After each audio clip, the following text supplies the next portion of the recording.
Les semaines passent, mais la pilule est toujours aussi difficile à digérer pour Jordan Zebo. Dans une nouvelle interview, il a par exemple expliqué comment selon lui, Cédric Doumbé avait été grandement avantagé par le PFL avant leur combat. Le combat a passé depuis des mois désormais, les deux connaissent déjà la date de leur prochaine apparition dans la cage.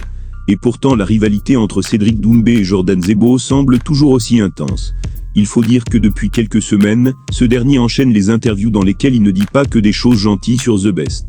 Le pensionnaire du MMA Factory s'est notamment plaint du harcèlement qu'il subit.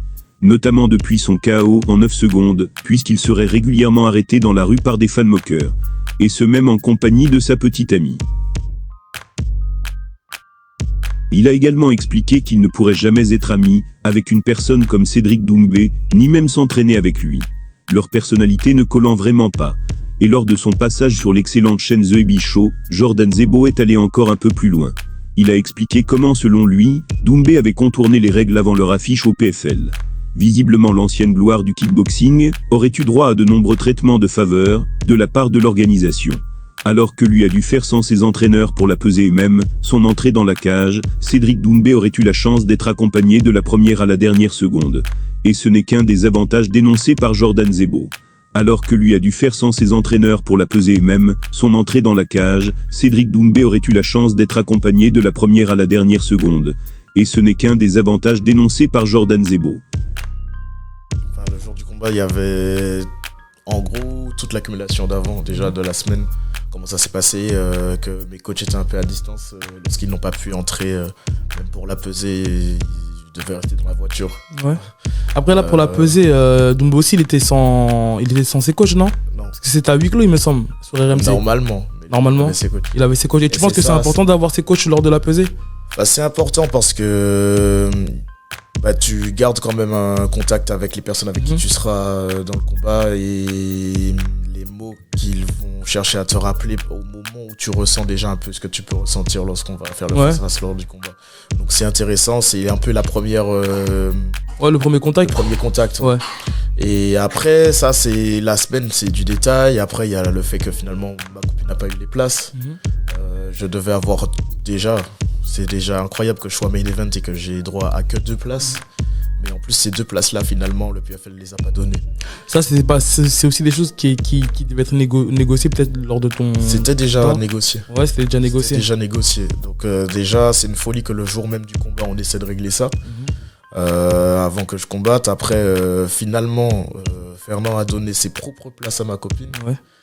Que l'Uber a volé. Ah ouais. Du coup, je crois que du coup, il a négocié, il a eu des places. Les places ont été volées par l'Uber. Au final, il a donné ses propres places de sa famille à sa propre place de sa famille. Ouais, c'est-à-dire que ça t'a un petit peu déstabilisé. Voilà, donc du coup, tu te sens déjà un peu trahi par l'organisation. C'est-à-dire que le jour du combat, tu devais gérer ça aussi. Voilà, c'est ça. Donc on faisait en sorte que le staff était là pour que je gère pas. Ouais. Je suis au courant. Tu te dis mais comment ça ça déconcentre un petit peu. Ouais. Après au moment même du combat, donc comme je disais, normalement dans les organisations, déjà moi qui ne fais pas de trash talk particulièrement, le jour du combat on me dit change ta musique, par exemple à Ares, on me dit change ta musique, c'est trop explicite, etc. Aussi c'était un adversaire lambda entre guillemets. C'est vraiment sur chaque adversaire que tu veux avoir ton corner avec toi lors des face à face et tout. Bon, pour moi, ça c'est quelque chose qui se fait déjà normalement dans tous les combats, ça se fait. Tu vois. Ouais. Là, c'est bizarre. C'est la première fois que j'entends même Fernand aussi, qui a accompagné pour plein de combats. Il a été surpris. Il a même nous demandé des comptes. Il a dit mais comment ça se fait qu'il puisse pas rentrer avec ses coachs. En gros, je vais être tout seul dans un grand bâtiment avec plein de combattants, avec les journalistes, avec tout ça. Aucun conseil sur comment gérer, qu'est-ce que je vais dire, comment. Enfin voilà, le staff il est là pour déjà aussi gérer l'athlète. Que je fasse pas de conneries quoi. Je sais pas qu'est-ce qu'on peut me demander ou pas, quel choix faire à tel moment. Enfin, je suis livré à moi-même, tu vois. Ouais. Normalement, il n'y a pas de moment où on est livré à soi-même face à des journalistes où on peut même pas avoir au moins une personne, tu vois. Il y a ça. Après, pour revenir sur le jour du combat, que ce soit leur propre règle ou pas, En vrai, il y a des choses, ça change pas, tu vois. C'est des gens, enfin, Comme quoi à l'international, ont été disqualifiés pour avoir parlé avec l'arbitre, tu vois. Disqualifiés pour avoir pris du temps, pour avoir démarré le combat ou pas. Et lui, qu'il puisse prendre le micro et qu'on lui dise rien, il prend l'arbitre nous rapproche pour ensuite démarrer le combat. Et il donne les règles, il dit attends, il prend le micro. Non, il me semble qu'il prend pas le micro quand tu parles que quand il crie le Jordan t'es mort. Ouais. Ok, et tu vois ce genre de C'est trash talk, est-ce que ça...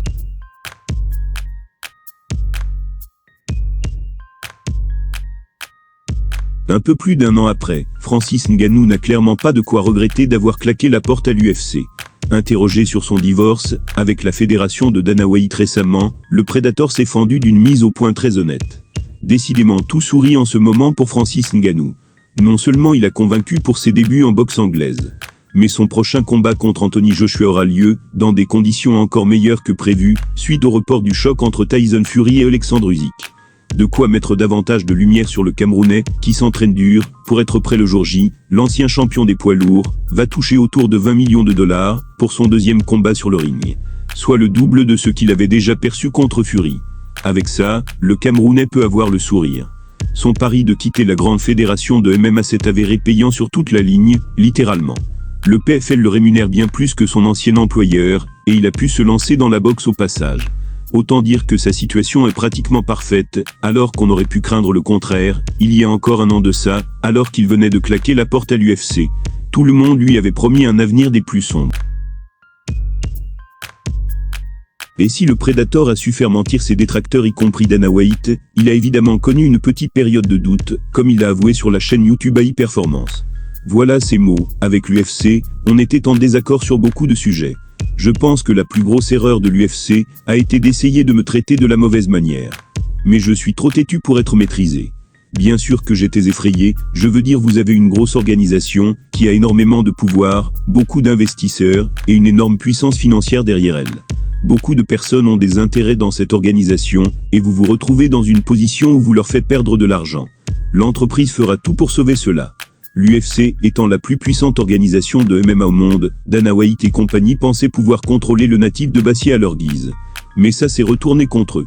Et aujourd'hui nombreux sont ceux à critiquer la Ligue pour son attitude.